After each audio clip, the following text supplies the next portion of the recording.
Selamat malam, salam sejahtera bagi kita semua keluarga GPD Asyadai Magelang. Kita bersyukur oleh kemurahan Tuhan, kita boleh ada sampai saat ini. Judul renungan pada saat malam hari ini ialah doa dalam perjalanan kehidupan. Berbicara tentang perjalanan, tentunya ada sesuatu yang harus kita tempuh, ada sesuatu yang harus kita jalani. Demikian juga perjalanan kehidupan kita sebagai umat Kristus yang ada. Tentunya dalam perjalanan kehidupan kita ada banyak hal yang akan kita lalui, ada banyak hal yang akan kita alami. Dan firman Tuhan pada saat malam hari ini kita akan renungkan bersama-sama terdapat di dalam Mazmur pasalnya yang ke-90. Mazmur pasalnya yang ke-90. Mazmur pasal yang ke-90 ini merupakan salah satu mazmur tertua karena isinya adalah doa Musa kepada Tuhan. Peristiwa yang melatar belakangi doa Musa yang terdapat di dalam Mazmur pasal yang ke-90 ini kita bisa melihat bersama-sama di dalam kitab Bilangan pasal yang ke-14 ayat yang pertama sampai dengan ayat yang ke-35. Di dalam perjalanan kehidupan Musa bersama bangsa Israel, ada banyak hal yang mereka lalui, ada banyak hal yang mereka alami, suka duka dalam perjalanan kehidupan mereka. Sampai kalau kita melihat di dalam Bilangan pasal yang ke-14 ini, bagaimana bangsa Israel sampai memberontak kepada Tuhan karena kekecewaan yang harus mereka alami. Itulah sebabnya Musa menaikkan setiap doa-doanya kepada Tuhan agar Tuhan lebih serius lagi menepati janjinya mengenai tanah perjanjian yang telah Tuhan janjikan.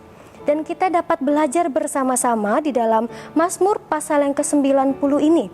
Ada beberapa hal yang baik yang terdapat di dalam doa-doa Musa. Yang pertama, kita melihat bersama-sama di dalam Mazmur pasal yang ke-90 ayatnya yang ke-12. Mazmur 90 ayat yang ke-12 dikatakan firman Tuhan, "Ajarlah kami menghitung hari-hari kami sedemikian hingga kami beroleh hati yang bijaksana." Di sini kita melihat bagaimana Musa berdoa supaya bangsa Israel menyadari bahwa hidup mereka itu sangat singkat. Kalau kita perhatikan di dalam terjemahan lain yang terdapat di dalam Mazmur 90 ayat yang ke-12 ini, di situ dikatakan, "Ajari kami untuk menyadari betapa singkatnya kehidupan kami." Bapak Ibu Saudara yang diberkati oleh Tuhan, kita tahu bersama ketika bangsa Israel diperhadapkan kepada tanah perjanjian, sangat-sangat disayangkan karena mereka lebih memilih untuk menyia-nyiakan hidup mereka kembali ke Mesir dan mati di sana daripada mati untuk merebut tanah yang sudah dijanjikan oleh Tuhan. Mereka lebih percaya kepada kebanyakan orang yang takut, yaitu ke-10 pengintai yang ada, daripada 2 orang yang tidak menyia-nyiakan waktu mereka. Kita tahu bersama bagaimana hanya Yosua dan Kaleb yang mengerti bahwa hidup mereka sangat-sangat singkat. Mereka percaya bahwa inilah waktu bagi mereka untuk merebut apa yang Tuhan sudah janjikan. Bapak Ibu Saudara yang diberkati oleh Tuhan, sejenak saya mengajak Bapak Ibu Saudara untuk memperhatikan sebuah jam. Kita tahu bersama bagaimana sebuah jam itu selalu berputar maju, tidak bisa mundur atau tidak bisa diulang, dan kita tidak akan tahu kapan sewaktu-waktu sebuah jam itu akan mati, entah itu kehabisan baterai atau karena hal-hal lainnya. Begitu juga dengan kehidupan manusia. Kehidupan saya dan saudara, kita sebagai manusia itu dibatasi oleh waktu. Kehidupan kita akan terus berjalan, tidak bisa mundur ataupun diulang. Bahkan tidak ada satupun dari kita yang tahu kapan waktu kita akan berakhir. Di dalam Yakobus pasal yang keempat ayat yang ke-14 dikatakan kehidupan manusia itu seperti uap yang sebentar kelihatan lalu lenyap. Bahkan di dalam 1 Petrus 1 ayat yang ke-24 dikatakan bahwa kehidupan manusia itu seperti rumput yang pada akhirnya akan menjadi kering. Dan dari sini kita melihat betapa singkatnya kehidupan manusia. Di dalam Mazmur 90 ayat yang ke-12 ini Musa katakan, ajarlah kami untuk menghitung hari-hari kami sedemikian. Bapak Ibu, kalau kita aplikasikan di dalam kehidupan kita saat-saat ini, kita melihat banyak sekali anak-anak Tuhan saat-saat ini yang kurang menyadari, bahkan tidak menyadari bahwa hidup mereka itu sangat-sangat singkat. Bagaimana mereka menyia-nyiakan hari-hari mereka dengan begitu saja. Berbicara tentang hari-hari, tentunya di dalam hari-hari, di sepanjang hari, ada banyak kesempatan yang Tuhan berikan untuk kita melakukan segala sesuatu. Bahkan di setiap detik dari hari yang kita lalui, ada banyak sekali kesempatan yang Tuhan berikan di dalam kehidupan kita. Itulah sebabnya di dalam ayat yang ke-12 ini bagian B dikatakan, hingga kami beroleh hati yang bijaksana, supaya dapat bijak dalam mempergunakan setiap waktu, setiap kesempatan yang Tuhan berikan. Kita bersyukur Bapak Ibu bahwa saat-saat ini di mana Tuhan mengizinkan kita, mungkin kita harus berada di dalam rumah. Tuhan mengizinkan kita, mungkin Bapak Ibu yang biasa bekerja, Bapak Ibu harus berada di rumah untuk saat-saat ini. Anak-anak yang mungkin sekolah harus berada di rumah saat-saat ini. Dan kalau kita menyadari ketika Tuhan mengizinkan sesuatu ini terjadi di dalam kehidupan kita saat-saat ini, kita perlu menyadari bahwa ini merupakan kesempatan bagi kita. Ada banyak kesempatan untuk kita bertumbuh di dalam pengenalan kita akan Tuhan. Melalui apa? Melalui keintiman kita dengan Tuhan, melalui hubungan kita yang pribadi dengan Tuhan, hubungan yang intim dengan Tuhan itu membuat kita semakin mengenal Tuhan sampai pada akhirnya kita mengerti tujuan atas setiap kesempatan yang Tuhan berikan di dalam kehidupan kita. Dan biarlah kesempatan yang Tuhan berikan saat-saat ini tidak berhenti di sini saja ketika kita terus membangun hubungan intim dengan Tuhan. Tetapi biarlah ketika kita terus membangun hubungan intim dengan Tuhan itu berlaku di sepanjang hari-hari kehidupan kita. Sehingga kita dapat mengerti tujuan atas setiap kesempatan yang Tuhan berikan dalam kehidupan kita. Ada banyak kesempatan yang Tuhan berikan di sepanjang hari-hari kita. Untuk itu pergunakanlah kesempatan itu dengan sebaik mungkin. Lalu hal yang kedua, hal yang baik dari doa Musa yang kedua. Kalau tadi yang pertama terdapat di dalam Mazmur 90 ayat yang ke-12, hal yang baik dari doa Musa yang kedua terdapat di dalam Mazmur 90 ayatnya yang ke-15.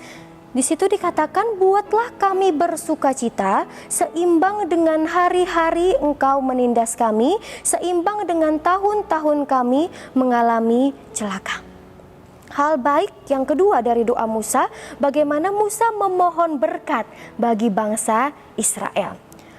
Kita tahu bersama bagaimana bangsa Israel sudah sekian lamanya diperbudak oleh bangsa Mesir. Dan ketika mereka dibawa keluar dari perbudakan pun mereka banyak mengalami tantangan, banyak mengalami keadaan-keadaan yang harus mereka alami. Itulah sebabnya dalam ayat yang ke-15 Musa memohon, buatlah kami bersukacita seimbang dengan hari-hari Engkau menindas kami, hari-hari Engkau bahkan dikatakan dalam ayat yang ke-15 bagian B, seimbang dengan tahun-tahun kami mengalami celaka.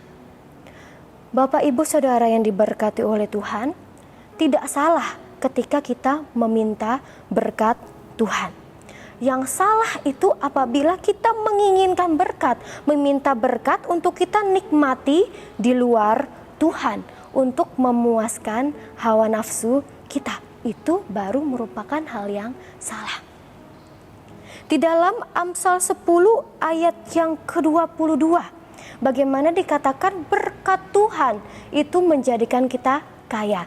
Kaya yang dimaksud di sini bukan secara material saja, tetapi kaya yang dimaksud di sini merupakan berkat Tuhan inilah yang menjadikan kita kaya akan kebaikan Tuhan, kaya akan kemurahan Tuhan, kaya akan sukacita, penyertaan Tuhan yang senantiasa Tuhan berikan di dalam setiap kehidupan kita. Dan selama kita rindu menikmati berkat di dalam Tuhan, tentunya Tuhan pasti sanggup memberikan kemurahannya, sukacita, penyertaan Tuhan, bahkan pertolongan Tuhan di dalam setiap kehidupan kita. Itu hal baik yang kedua yang terdapat di dalam doa Musa. Dan kita melihat hal baik yang ketiga di dalam doa Musa. Kita melihat di dalam Mazmur 90 ayat yang ke-17 dikatakan firman Tuhan, kiranya kemurahan Tuhan Allah kami atas kami dan teguhkanlah perbuatan tangan kami. Ya, perbuatan tangan kami teguhkanlah itu. Di sini kita melihat di akhir doanya Musa mengerti bahwa doa menjadi sangat efektif apabila Musa melakukan bagiannya. Bagaimana Musa bekerja sesuai dengan kemampuan yang terbaik yang dia miliki. Bapak Ibu Saudara yang diberkati oleh Tuhan, kemurahan Tuhan akan bekerja sama dengan apa yang kita buat. Saya teringat dengan kata ora et labora, di mana berdoa dan bekerja.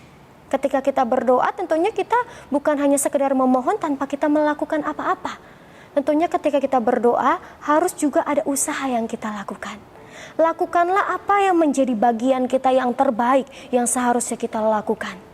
Dan Tuhan akan melakukan apa yang menjadi bagiannya yang besar yang boleh Dia lakukan, Dia kerjakan di dalam setiap kehidupan kita untuk menolong kita di dalam kita menjalani perjalanan kehidupan kita. Dan dari semua ini kita melihat ada banyak hal yang dialami Musa bersama bangsa Israel di dalam perjalanan kehidupan mereka. Tentunya ada suka, ada duka yang mereka alami. Dan begitu juga dalam kehidupan kita, tentunya dalam perjalanan kehidupan kita ada banyak hal yang harus kita lalui, ada banyak hal yang harus kita tempuh, kita alami. Namun kita percaya bahwa ketika kita memohon kepada Tuhan, meminta Tuhan, Tuhan ajarkan kami untuk mengerti hari-hari kami, supaya kami dapat bijak mengatur waktu-waktu kami. Saya kena percaya Tuhan pasti akan menolong setiap kehidupan kita. Bahkan berkat Tuhan, kemurahan Tuhan, kasih setia Tuhan akan melingkupi setiap kehidupan kita, akan mengikuti setiap kehidupan kita. Dan ketika kita berdoa dan kita melakukan segala sesuatu usaha yang terbaik untuk Tuhan, Tuhan pasti akan mendengar doa kita. Dan ketika kita mengerjakan apa yang menjadi bagian kita, Dia akan mengerjakan apa yang menjadi bagiannya yang terbaik di dalam setiap kehidupan kita. Itulah sebabnya kita harus mengandalkan Tuhan, melibatkan Tuhan di dalam setiap perjalanan kehidupan kita. Saya kena percaya Tuhan akan menolong setiap kehidupan kita. Saya kena percaya Tuhan akan menyertai setiap kehidupan kita di dalam perjalanan kehidupan kita. Dan kasih setia Tuhan menjadi milik bagian di dalam setiap kehidupan kita.